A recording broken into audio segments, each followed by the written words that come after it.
EU introduces new regulations to eliminate greenwashing in product marketing. Finnish professor proposes reopening Finland-Russia border for limited trial. Protests in Finland demand ceasefire and end to genocide in Gaza. Former Finnish PM criticizes climate movement Elokapina's approach to change. The European Union (EU) is taking measures to eliminate greenwashing, false environmental claims in product marketing. New regulations will ban vague environmental claims unless they are scientifically substantiated. Businesses will be required to provide specific evidence for sustainability claims and must clearly inform consumers. Additionally, only EU-approved environmental labels will be permitted, limiting the number of labels on the market. Non-compliant businesses may face penalties. The main goal of this regulation is to protect consumer rights, making it easier for them to identify genuinely eco-friendly products and to prevent misleading advertising practices.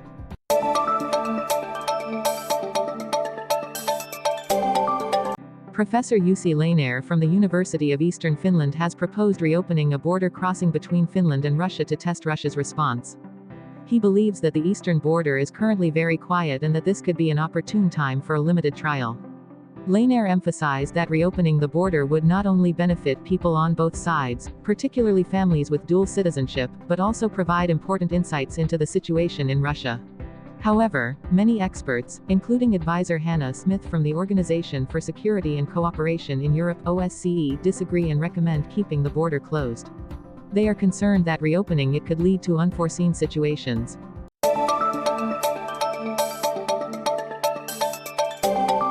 On Saturday afternoon, protests took place in at least 11 cities across Finland, calling for a ceasefire and an end to the genocide in Gaza. The demonstrations were organized by the Palestinian Network of Finland, with major cities like Helsinki, Tampere, Turku, and Oulu participating. In Helsinki, around 500 people gathered on Kaivo Street to protest. The Israel-Palestine conflict, ongoing for nearly a year, has escalated tensions, leading to thousands of deaths. Protesters want the Finnish government to reconsider its policy towards Israel and demand an end to arms sales to the country.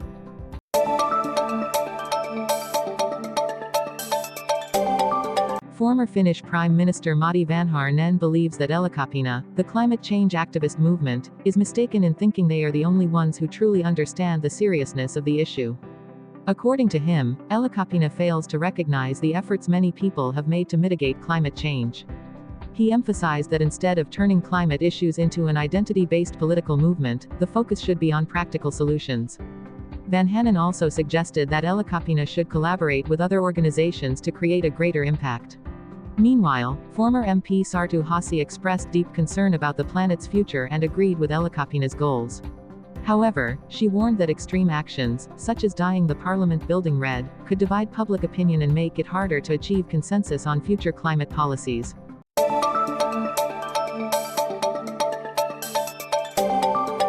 The Finnish police have sent warning messages to tens of thousands of residents, notifying them that their contact information is on a criminal call list. These lists contain names, phone numbers, and in some cases, birth dates. According to investigations, criminals have been impersonating bank employees or financial institutions to call victims and trick them into providing online banking information. The criminals have stolen millions of euros through these calls. The police advise the public to never provide banking codes over the phone and to be cautious of suspicious calls.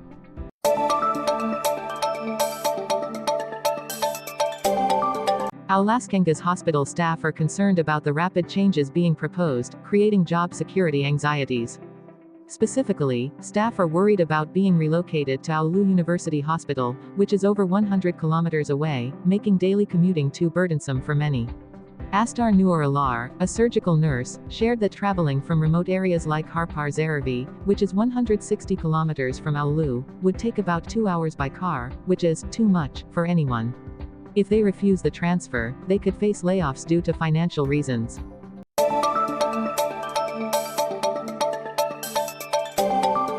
Maisa Pyrti-Zervi, the chairwoman of the Pharmacists union, emphasized that pharmacists do not want to work in supermarkets, especially when selling over-the-counter medications. According to her, expanding sales channels for medicines will not guarantee customer safety and adequate advice. She is also concerned that remote consultations may not ensure that buyers receive the necessary professional advice before deciding to purchase medication. Purity Zeravi cited the example of Prime Minister Petteri Orpo, who was advised by a pharmacist to go to the emergency room, where he discovered he had a heart attack instead of buying heartburn medication.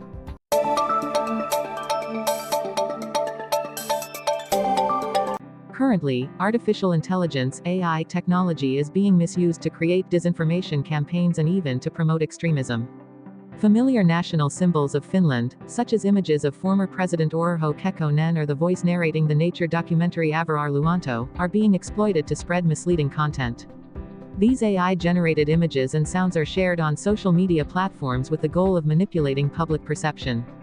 According to expert Zane Riharalainen, AI enables anyone to create content that appears credible but is, in fact, disinformation, with increasing quantity and quality. Extremist groups have quickly realized AI's potential for spreading dangerous ideologies and polarizing society. Deepfake videos, altered voices, or fake images can now be easily produced, further eroding trust in traditional information and media.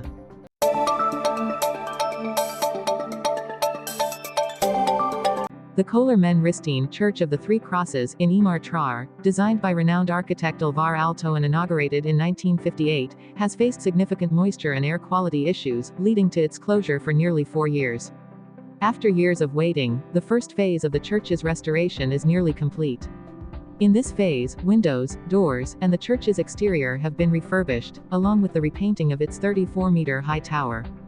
However, the restoration encountered several unexpected challenges, such as discovering that the window structures had completely rotted. Poor construction practices from the past are believed to be the main cause of the moisture problems, rather than Aalto's design. Despite the difficulties, the restoration project continues, with hopes that the church will reopen in about a year and a half, provided the second phase is fully funded.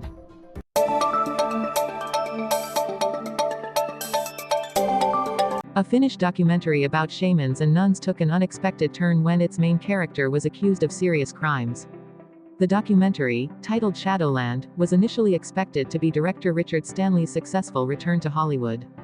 However, during filming, Me Too accusations shifted the film's entire direction. Richard Stanley, a prominent director in the 1990s, was accused of mental and physical abuse by his ex-girlfriend Scarlett O'Maurice. These allegations forced the producers and director of Shadowland to reconsider the project. Stanley denied the accusations, claiming they were part of a witch hunt against him. Nevertheless, the documentary continued, delving deeper into Stanley's complex life and mysterious stories, transforming from filmmaker to mystical storyteller.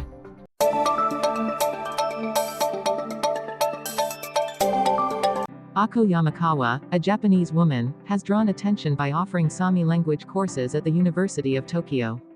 She had previously traveled to Norway to learn the language of the Sami minority in Kautokeino. With a passion for Northern European culture and languages, Yamakawa began offering online Sami courses in Tokyo in 2021.